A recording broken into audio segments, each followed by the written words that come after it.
Skills Training about CPR for Infants.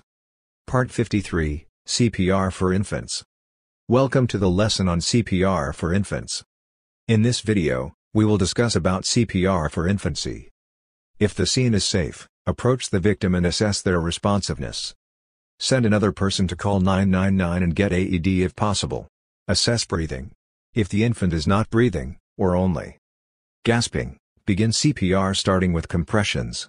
Perform 30 compressions at a rate of 100 to 120 compressions per minute at a depth of at least half the chest. For infants, this is about 1.5 inches. When the AED is brought to scene, begin by turning the device on.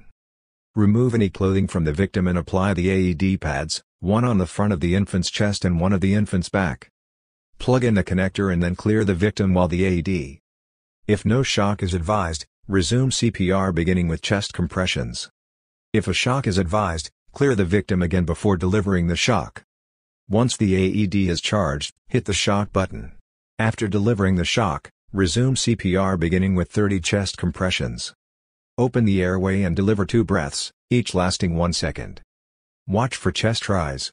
Begin again with 30 chest compressions and continue at this ratio of 30 compressions to 2 breaths, until the AED prompts you to stop or further help arrives. This concludes our lesson on CPR for infants. Next we will review choking treatment lesson summary.